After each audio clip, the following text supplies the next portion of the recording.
ঠিক আছে, জয় গুরুদাদা, প্রণাম জানি। জয় জয় পরমারাধ্য শ্রী শ্রী ঠাকুর, পরমারাধ্য শ্রী শ্রী বড়মা, শ্রী শ্রী বদ্দা, আচার্যদেব, আমার পূজনীয় মা বাবা, সবাইকে শতকোটি প্রণাম জানিয়ে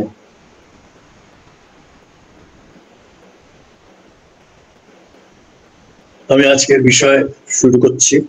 আজকের বিষয় যে স্থির করা হচ্ছে সেটা হচ্ছে অপ্রেম থেকে মুক্তি। আমরা যখন জীবন চালনায় চলি, জীবন বর্ধনের রাস্তায় চলি,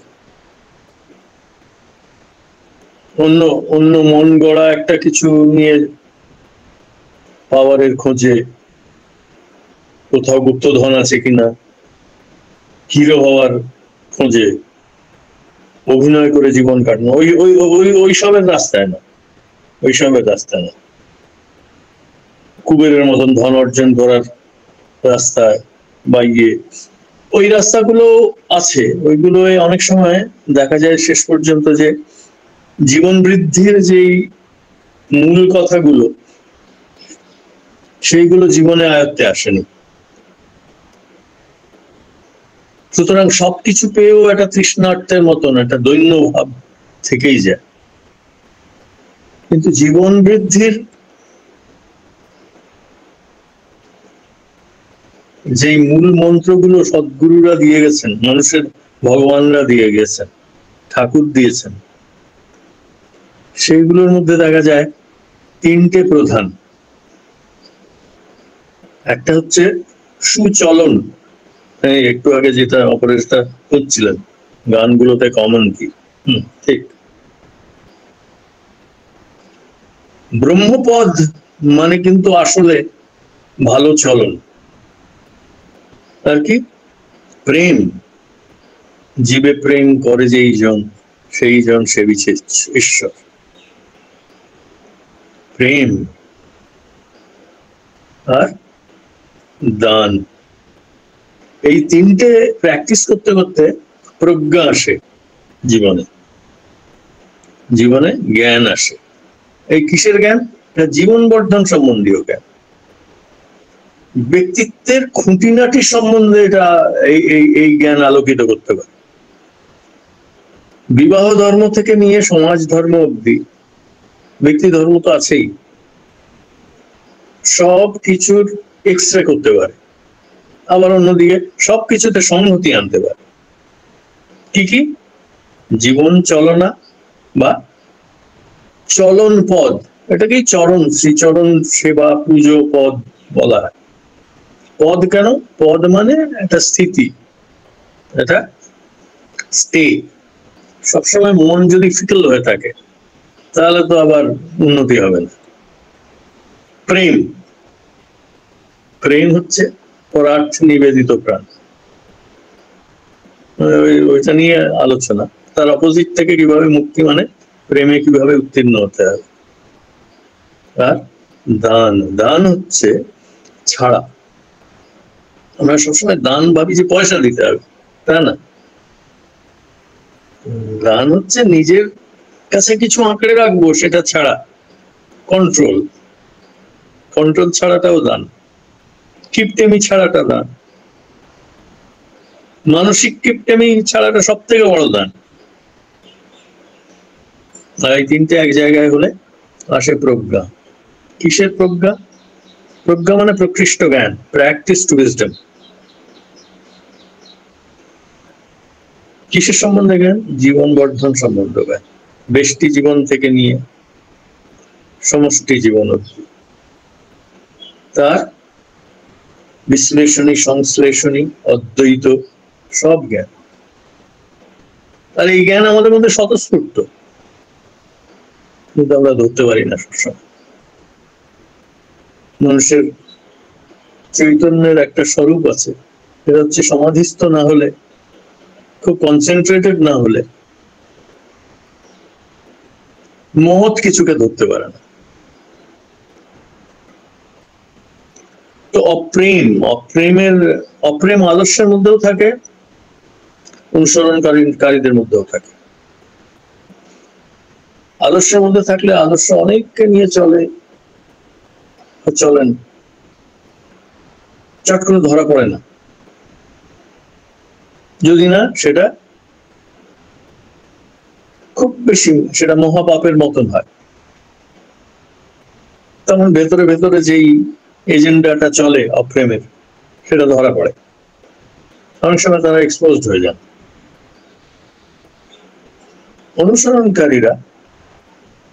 অনুসরণকারীদের অনেক আমি এই মাঝে মাঝে বুঝতে পারি, দু একজনের প্রশ্ন থেকেও বুঝতে পারি, আলাদা করেও প্রশ্ন করেন, তারা অনুসরণ করছেন ঠাকুরকে, কিন্তু সন্দেহ আছে ভেতরে, খানিকটা অপ্রেম আছে, কম সংখ্যায়, কম সৎসঙ্গীদের মধ্যে তো খুবই কম। আমি বৃহত্তর সমাজে অনেক দিন এমন এক দেশে কাজ করেছি, আমার পুরো জীবনের 40 বছর, আমার 66 বছর বয়স, তার মধ্যে প্রায় 41 বছর আমি কানাডায় কাটিয়েছি, 27 বছর কন্টিনিউয়াস, তারপরে যাতায়াত, তার বাড়ি আমার ওখানে। তো ওখানে 160টা দেশের লোক থাকে, 160-162টা দেশের লোক। আমি নিজে অন্তত 20-25-30টা দেশের লোককে সুপারভাইজ করেছি, তাদের কালচার, তাদের বায়াস, প্রেজুডিস, তাদের প্রেডিলেকশনস, এসব বুঝতে পারি।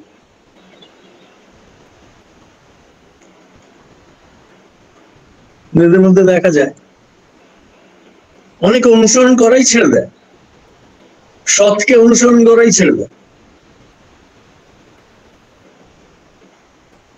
অনেকের মনে তো বলে প্রেম বইয়ে লেখা আছে, আসলে রোমান্টিক কবিতায়, গজলে,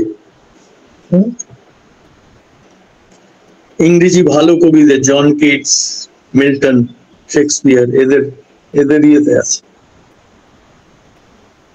রবি ঠাকুরের কবিতায় আছে, বাস্তবিক জীবনে নেই।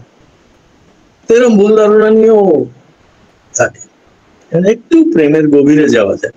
প্রেমের লক্ষণ অন্তত 3টে, এটা শুদ্ধ প্রেমের লক্ষণ। এর আশেপাশে খানিকটা অশুদ্ধতা জড়ো হলেও অনেক সময় সেই প্রেমও বেঁচে থাকে, কিন্তু খুব বেশি অশুদ্ধতা জড়ো হলে বিচ্ছিন্নতা আসে বা স্বার্থ আসে। হ্যাঁ, তো প্রথম লক্ষণ হচ্ছে নিঃস্বার্থ ভাব, দ্বিতীয় লক্ষণ হচ্ছে নিঃশর্ত ভাব, আনকন্ডিশন, সেলফলেস, আনকন্ডিশন আর নিষ্পাপ, ইনোসেন্ট। এই 3টে মিনিমাম প্রেমের লক্ষণ। এ না হলে পরার্থে হৃদয়ে দেওয়া যায় না। প্রেম একের জন্য বহুকে ভালোবাসে, আসলে ভেতরে ভেতরে সব সময় এককে ভালোবাসে, কিন্তু অন্য কেউ এত সিনসিয়ারলি সেবা দেবে যাতে দিনের শেষে সেই এককে পরিপোষণ করতে পারে, হৃদয়ে দিতে পারে, তাকে পুজো করতে পারে, তাকে আলিঙ্গন করতে পারে, তার সঙ্গে এক হতে পারে, তার সঙ্গে অভিসারে যেতে পারে। প্রেম এরকম পবিত্র, প্রেম হচ্ছে পবিত্রতার চরম।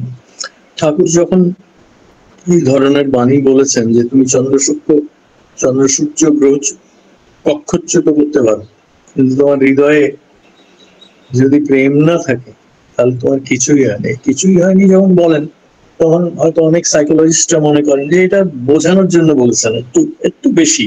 এটা এত বড় অন্য ধরনের পাওয়ার থাকলে সেটাও তো একটা অ্যাচিভমেন্ট, সেটার মধ্যেও তো নিঃসন্দেহে সেই ডিরেকশনে খানিকটা প্রেম আছে, কিন্তু ঠাকুর সেই প্রেমের কথা বলেন, ঠাকুর জীবনীয় প্রেমের কথা বলছে, যেটা নিঃশর্ত, নিষ্পাপ, নিঃস্বার্থ, একের জন্য বহুকে ভালোবাসে। কারণ মূল থিমটা যদি ঠিক না থাকে, এটার মধ্যেই স্বতঃস্ফূর্ত প্রেম। অপ্রেম শুধু প্রেমের অভাব না, শুধু প্রেমের অভাব না, অপ্রেমের শুরু হয় সন্দেহ থেকে, এবং এই সন্দেহ হচ্ছে দোষান্বেষী সন্দেহ, ক্রনিক ক্রনিক সন্দেহ, সিনিসিজম, ক্রনিক সিনিসিজম, বিনা কারণে সন্দেহ। দ্বিতীয়টা হচ্ছে ঘৃণা। ঘৃণার অনেক রূপ আছে, সবগুলো।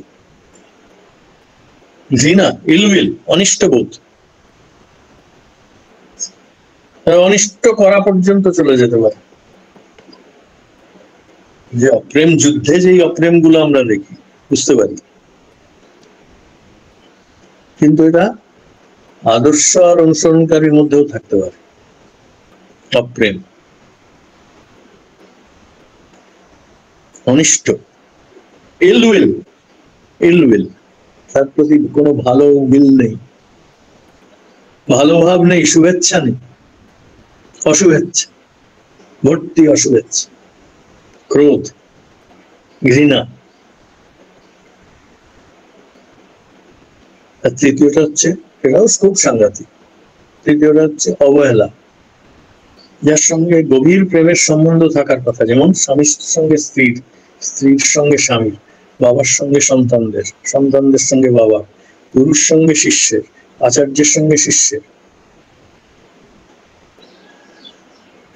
আদর্শ নেতার সঙ্গে অনুসরণকারীদের যদি অবহেলা থাকে একে অপরের, সেখানেও অপ্রেম, সেখানেও প্রেম টেকে না। এগুলো ভালো করে বুঝলে তখন হয় কি, তখন যেমন ঠাকুর বলেছেন যে আমার কাছে যদি আদর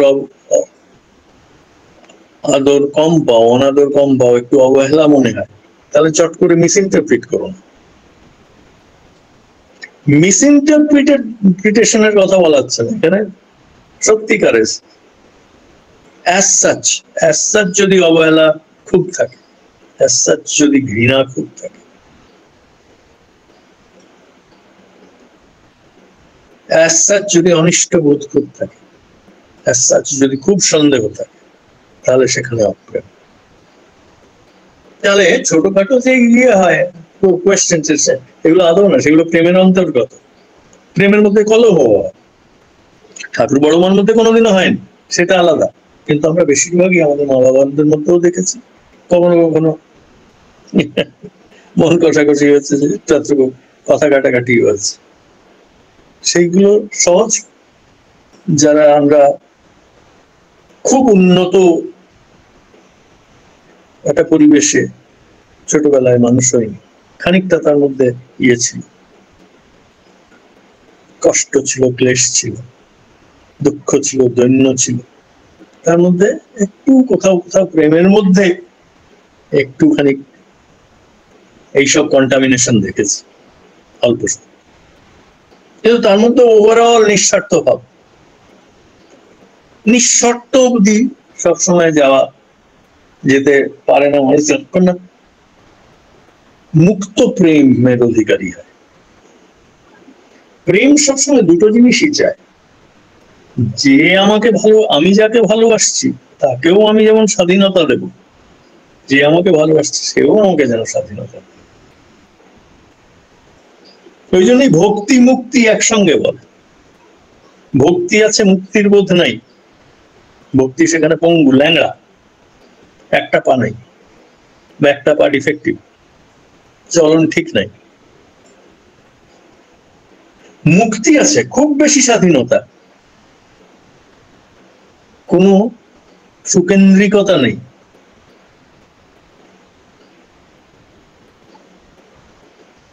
এক্সিস্টেন্সিয়াল অ্যাটাচমেন্ট নেই, একত্রে উত্তীর্ণ হওয়া নেই, না, সেখানে আবার বিচ্ছিন্নতা, ওই স্বাধীনতা বিচ্ছিন্নতা নিয়ে আসবে, ওই স্বাধীনতা প্রেম আনবে না। তো কথা হচ্ছে যে আমি একজনকে ফলো করছি, কিন্তু অনেক সিনেমা টিনেমাও দেখা যায়, অনেক বই ইয়ে ভর্তি পৃথিবীর লিটারেচার, যিশুর জীবনে, সমস্ত মহাপুরুষের জীবনে ঠাকুরের জীবনে এরকম অনুসরণকারী ছিলেন যে যাদের মধ্যে সন্দেহ। একজন জ্যোতির্বিদ শ্রী শ্রী বড়দাকে নিয়ে ঠাকুরকে খুব সন্দেহ করতেন যে ঠাকুর সত্যি জ্যোতির্বিদদের ভালোবাসেন কিনা, এবং তিনি এই কনক্লুশনে পৌঁছেছিলেন যে না, ঠাকুর ভালোবাসেন। ঠাকুরের একটাই যে কিভাবে বড়দাকে প্রতিষ্ঠা করা। অনেক বুঝতে পারছেন কার সম্বন্ধে। ঠাকুর তার জন্য নিজের গালে চটিও খেয়েছিলেন একবার, এবং খুব সাংঘাতিক ভাবে। এই যে সন্দেহ, যদি সব থেকে যোগ্য মানুষটা যে সৎসঙ্গের মতো প্রতিষ্ঠানকে রক্ষা করবেন, তার পরবর্তী প্রজন্মকে দিয়ে যাবেন, তিনি যদি ঔরসজাত সন্তান হন, ক্ষতি কি, খারাপ কি, এইটুকুও ভাবতে পারেননি তিনি। ওই তো অপ্রেমে, কারণ অপ্রেম আসলেই সেখানে ভিশনটা, দৃষ্টিটা ঘোলাটে হয়ে যায়। তারপরেই সন্দেহ আসে। সন্দেহের পর কি আসে? সন্দেহ আসলেই ধীরে ধীরে ডিসলাইকিং আসবে এবং ইলউইল আসবে, ঘৃণা আসবে। অপছন্দ হতে হতেই ঘৃণা আসে।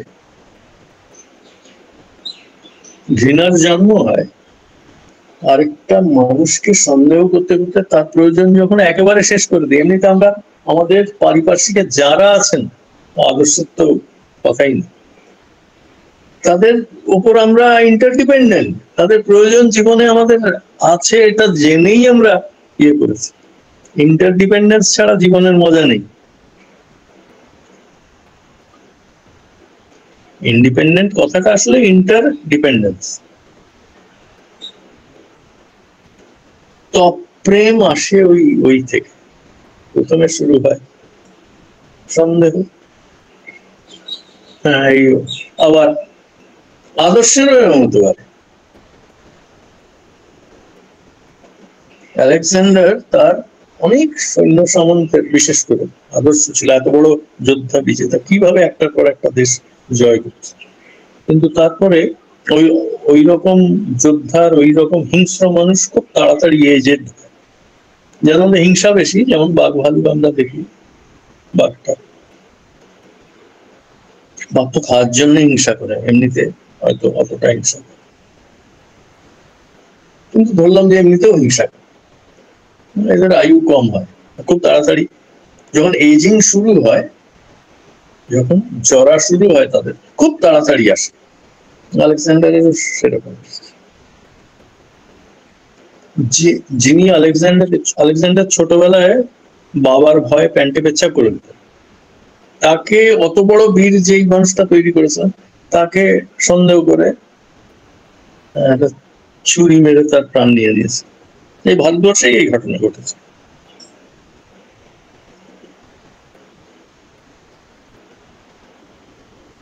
তো তথাকথিত আদর্শ অনুসরণকারীদের অপ্রেম, অবহেলা সিনেমাও খুব দেখি। পলিটিক্যাল লিডারদের মধ্যে এটা খুব দেখা যায়। যাকে দিয়ে অনেক কাজ করাচ্ছে, তাকে হয়তো খুন করিয়ে ফেলবে। খুব খুব এটা হয় বিজনেস ওয়ার্ল্ডে, এটা দেখা যায়। আন্ডারওয়ার্ল্ডে তো খুবই অপ্রেমটাই আন্ডারওয়ার্ল্ড। এই যে অনিষ্ট করার ভাব, এই যে ঘৃণার ভাব, একটা সম্বন্ধের মধ্যে আছি, যে এই সম্বন্ধের মূল ভাব হওয়ার কথা ছিল বিশ্বাস, একের জন্য তাকে ভালোবাসা। তপ্রেম থেকে মুক্তির, আমি যেটা বলেছি অলরেডি ঠাকুরের ইয়েতে, সব থেকে হচ্ছে যে ওই আবার একে যদি ঠিক মতো ফিরে যাওয়া যায়, তাহলে আর সবাইকে ভালোবাসা যায়, কাউকে অবহেলা করার দরকার হয়। আর ক্রোধের থেকেও মুক্তি পাওয়া, ক্রোধই তো অপ্রেম, ক্রোধই অপ্রেম। প্রেমের নিয়ার এনিমি, কাছাকাছি শত্রু, যেটা প্রবল শত্রু, দুটো, একটা হচ্ছে অনিষ্ট ভাব ক্রোধ, আর একটা হচ্ছে অবহেলা। অবহেলাটাও সাংঘাতিক। মা বাবাকে অবহেলা, স্বামী স্ত্রীর মধ্যে স্ত্রী বা স্বামী কেউ কাউকে অবহেলা করছে, সন্তান মা বাবাকে অবহেলা, যেটা আজকালকার দিনে একেবারে খুব বেড়ে গেছে। যেই মা বাবা, বিশেষ করে বাবাকে অবহেলা করাটা একটা ফ্যাশন এখন। মাকে ছাড়া অনেক সময় চলে না, রান্না বান্না জানে না, ইয়ে জানে না, তো বাবার সঙ্গে ছোটখাটো ব্যাপারে ইগোর লড়াই করা ফ্যাশন হয়ে দাঁড়িয়েছে। আমি এটা সিনিক্যালি বলছি না, এটা খুব কম্প্যাশন নিয়ে।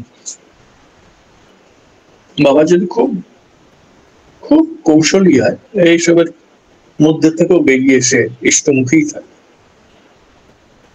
তাকে কিছুই রুখতে পারবে না। কিন্তু সব বাবা তো অত কৌশলী হয় না, তাই দুঃখ পায়, তাই জ্বালা থাকে জীবন। অপ্রেম থেকে মুক্তির প্রথম সহজ উপায় হচ্ছে এককে ভালোবাসা, প্রেমে ফিরে যাওয়া। যে প্রেমটা নষ্ট হয়েছে,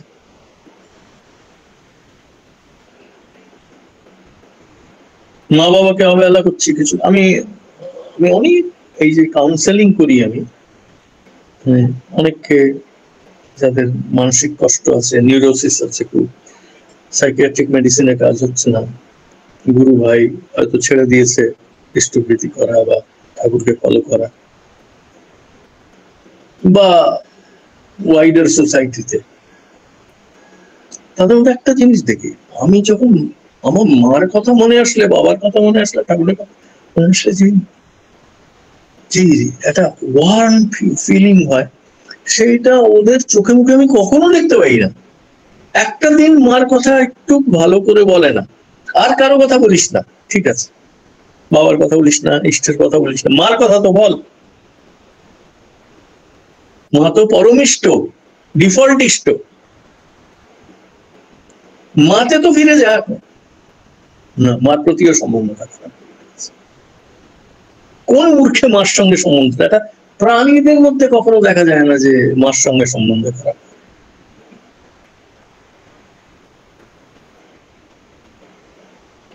আমার কতগুলো কুকুর ছানা আছে, মা প্রতি কি টান, বাপ রে বাপ, মারও তাদের প্রতি কি টান, সে না দেখলে বিশ্বাস করা যায় না।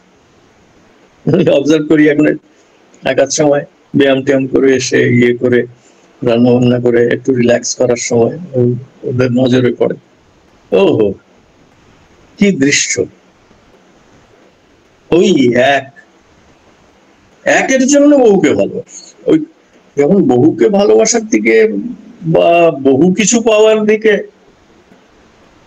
বহুকে ভালোবাসাও তো এক ধরনের আছে, চলে, কিন্তু মানুষের এজেন্ডা থাকে বহু কিছু পাওয়ার ব্যাপারটা, অত্যধিক এক্সপেকটেশন কি করে নিজের যে স্বতঃস্ফূর্ত ক্ষমতাগুলো, যার মধ্যে প্রেম একটা, প্রেম কিন্তু মানুষ প্রেম নিয়ে জন্মায়, সমস্ত জীব প্রেম নিয়ে জন্মায়, বিশেষ করে স্তন্যপায়ী জীবের, সব জীব। তো প্রধান উপায় হচ্ছে, ঠাকুর যে বলছেন যে কোথায় ভুল হয় সেটা দেখো, ভালো করে বোঝো, তারপর সেটাকে ঠিক করো। আর বিচ্ছিন্নতার কথা তো ঠাকুর কত ভাবে বলেছেন, এই বিচ্ছিন্নতাটা ওই অপ্রেম, আবার সুকেন্দ্রিক হওয়া, আবার একে ফিরে যাও। বহুর জন্য এককে ভালোবাসলে সেখানে ভেতরে ভেতরে স্বার্থ, সন্দেহ, এগুলোই কালচার হয়। কি ইনকিউবেট হচ্ছে সেটা আমরা বাণী পাঠ করতে পারি, কিন্তু মনে কি ইনকিউবেট হচ্ছে কথা দিয়ে কথা রাখে না। কাউকে একটা দিন স্বার্থ ছাড়া একটু সময় দিন, আমি কি ভাবছি, what is in it for me, আমি আমার, আমি আমার থাকবেই, কিন্তু এই হৃদয়টাকে কি করা, এ তো কাউকে না দিলে এই হৃদয়ের তো কোনো দাম থাকে না।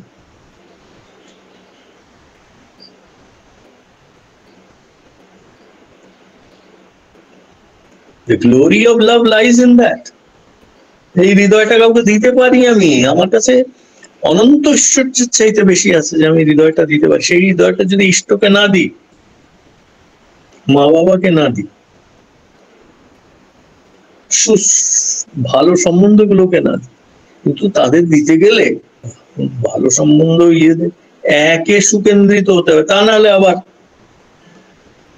যেমন একটা ঢেউ আরেকটা ঢেউকে কি দিতে পারে, আর ততক্ষণই দিতে পারে, যদি দিতেও পারে ততক্ষণই দিতে পারে যতক্ষণ সাগরের সঙ্গে যুক্ত। তো সেই মূল এক, ইষ্ট এক, এক ইষ্ট, তাকে ভালোবাসা হচ্ছে অপ্রেমের থেকে সব থেকে বড়। দ্বিতীয় হচ্ছে যদি খুব ঘৃণা আসে,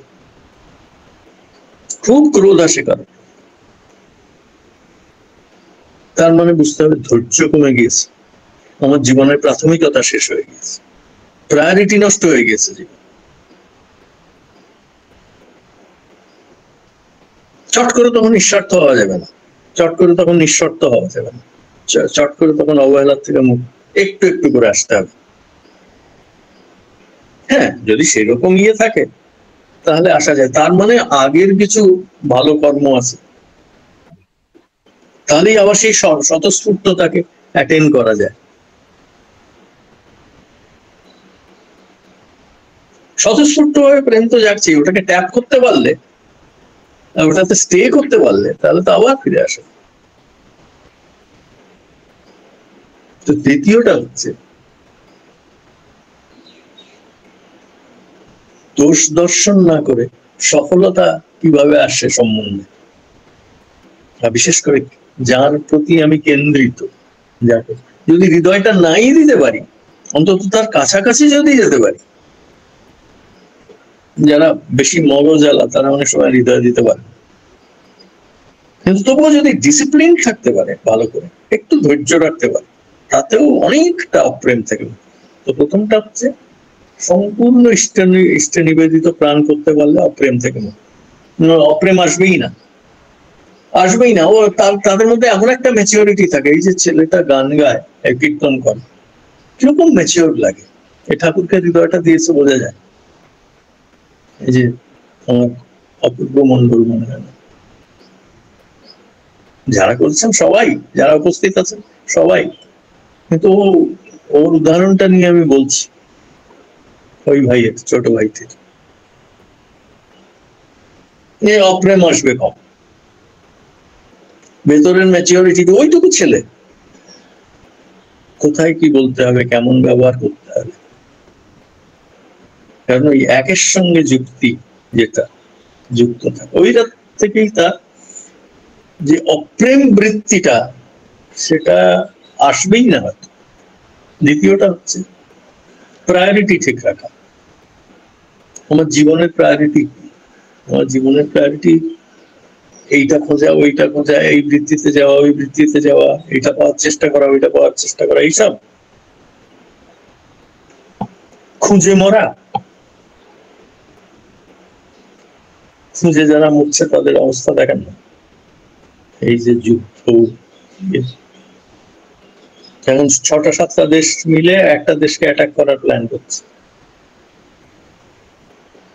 অপ্রেম বাড়তে বাড়তে বাড়তে বাড়তে ওইখানে চলে আসে।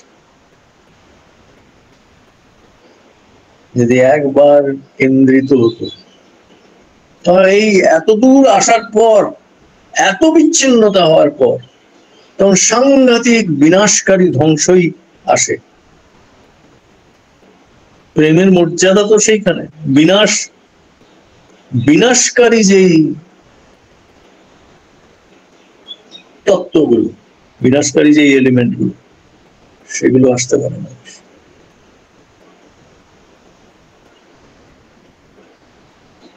ঠাকুর বলছেন কখনো হটে যেতে হবে না, তুমি হৃদয় দাও, কখনো হটে যেতে হবে, কখনো রিগ্রেট আসবে না, কখনো অতৃপ্তির বোধ আসবে না, তৃপ্তির বোধ আসা, একটু একটু করে সন্তুষ্টি, তার মানে আমি এক কেন্দ্রিকতা, আমার একের প্রতি ভালোবাসাটা ঠিক আছে। আর আমি বলি যে যারা পুরো বিশ্ব সমাজের প্রতি আস্থা হারিয়ে ফেলেছে অপ্রেমের, শুরু করে যেন মার চরণ দুটো দেখে, মাকে ভালোবেসে। আমি মনে করলে লেখাপড়ায় ভালো, মাকে খাইয়ে দিবি, মার পার্টি করবি। তো প্রথমে বুঝতে পারে না, তারপরে একদিন হঠাৎ ফোন করে বলে it works sir, it works. হ্যাঁ আমি জানি ইট ওয়ার্কস।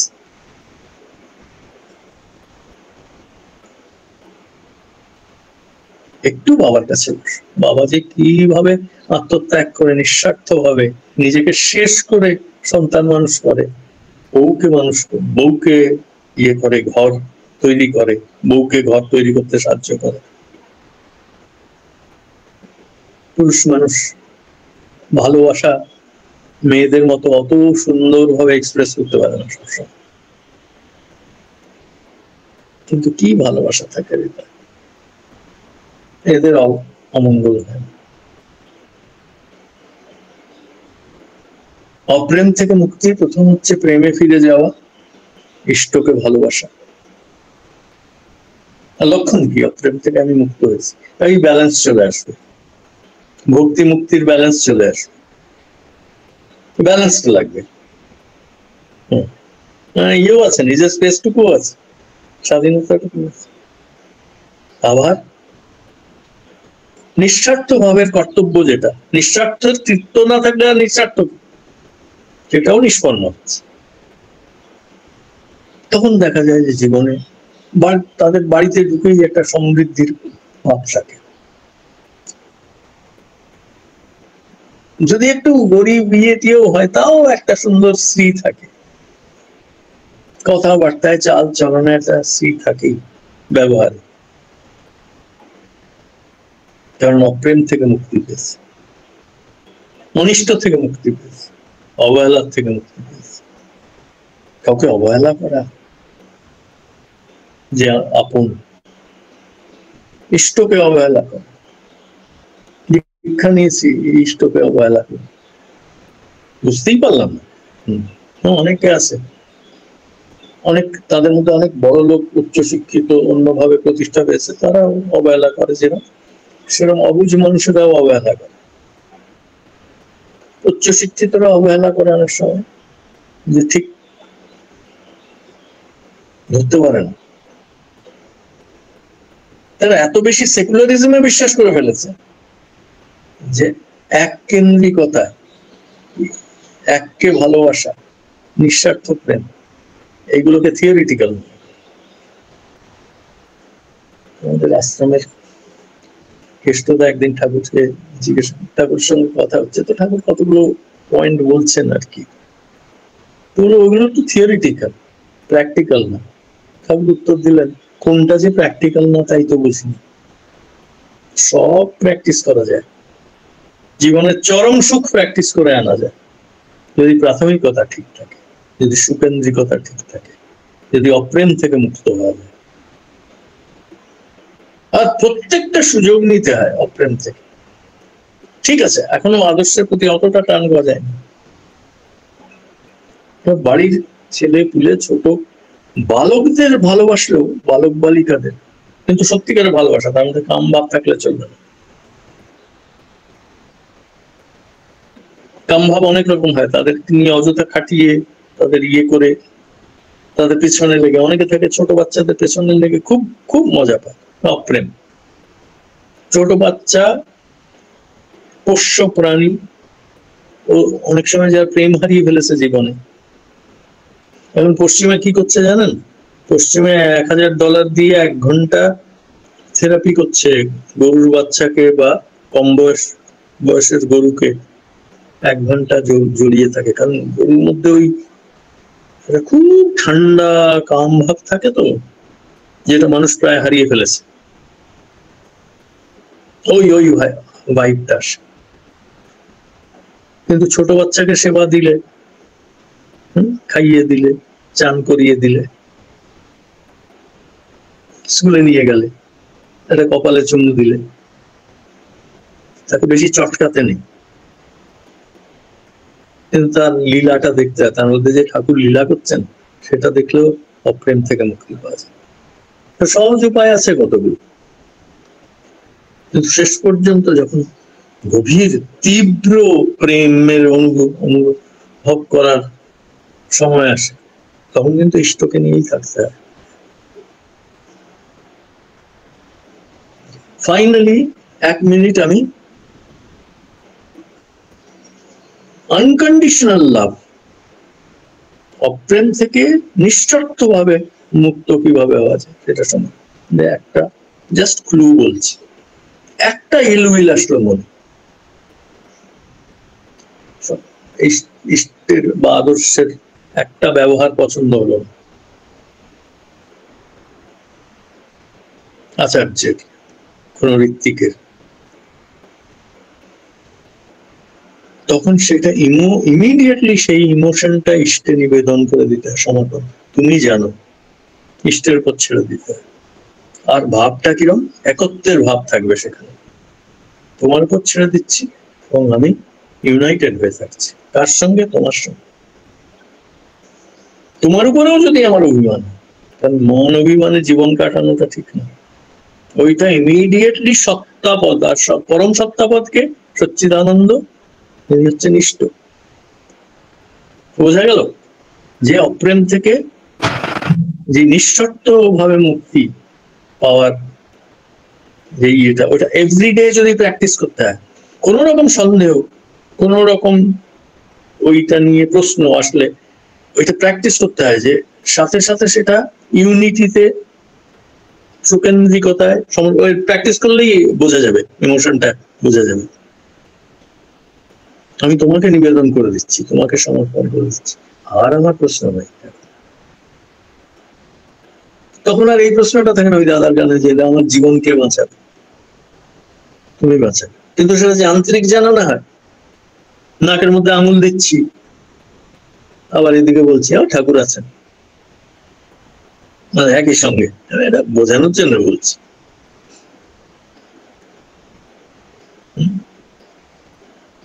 একটু অনেস্টলি যদি নিজের মনটাকে আবার ইষ্টে নিবেদিত করে দেওয়া যায়, এই হচ্ছে সত্তাপদ। এর থেকেই নিঃশর্ত ভালোবাসা, কোনো কন্ডিশন করতে ইচ্ছে করে, তখন এইটা বলতে ইচ্ছে করে, ঠাকুর তুমি তো আমাকে এইটা দাওনি, তুমি যা দিয়েছো সেটাই আমার প্রয়োজন, এবং প্রয়োজনের চাইতে বেশি।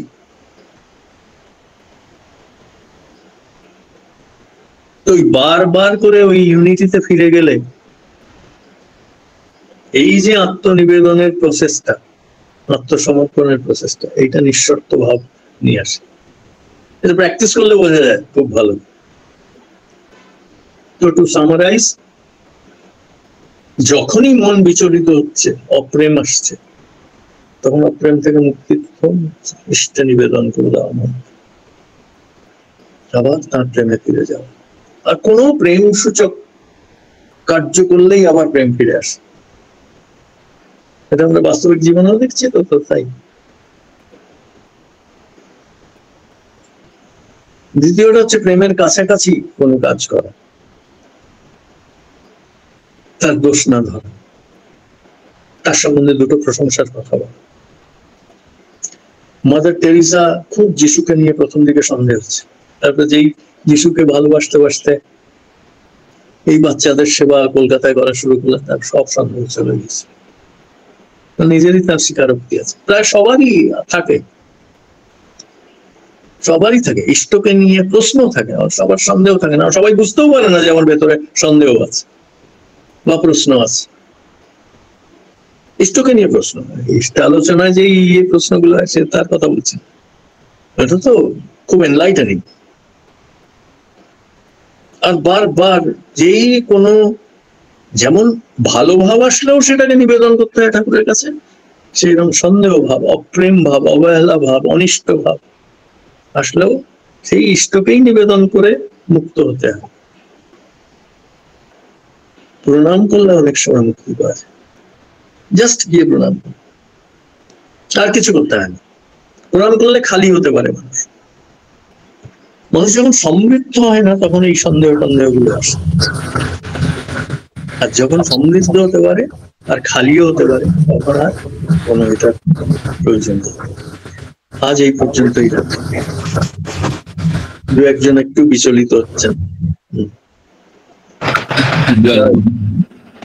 স্বপন কুমার মিত্র, আমি ডাইনি, আমি আইডিটা করি। আমি যাচ্ছি নিচে, আচ্ছা।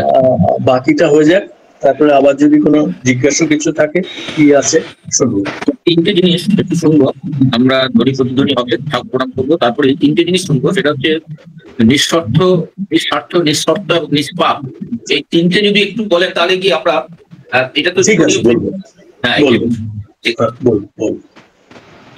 আজকে কি বলবো যে আপনারা সকলেই শুনলেন এবং খুব সহজ সরল ভাবে বলেছেন এই কথাগুলো সব। দেখুন একদম কি বলবো, সত্যানুসরণ গ্রন্থটা দেখুন, ওই ছোট্ট জটি বইটার মধ্যে এই সব যেন দেওয়া আছে এবং তার যে বিস্তার আজকে সদ্য দাদা যেভাবে বললেন যে আমাদের, আমরা কথায় পরে আসবো, আমরা ধ্বনির সময় হয়ে গেছে, ধ্বনিটা হয়ে যায়, কাজে একটা গান বেশি দিতে হলো বলে অসুবিধা হয়ে গেল। যাই হোক, আমরা ঠাকুরের কাছে ক্ষমা প্রার্থী। আমরা শ্রদ্ধ দাদার পরিবেশ বলতে অবশ্যই প্রার্থনা করবো। আমরা প্রত্যেকে যুক্ত থাকবেন, যদি আপনাদের কিছু জিজ্ঞাসা থাকে। আজকের বিষয়টা অত্যন্ত পরিধাযুক্ত, কারণ বিস্তারই হচ্ছে প্রেম, মনের বিস্তার। আমাদের প্রত্যেকে চাই যে মনের বিস্তার ঘটুক। তা আমি ধ্বনি প্রতিধ্বনির জন্য শ্রীমান সুব্রত ঘোষ, শ্রীমান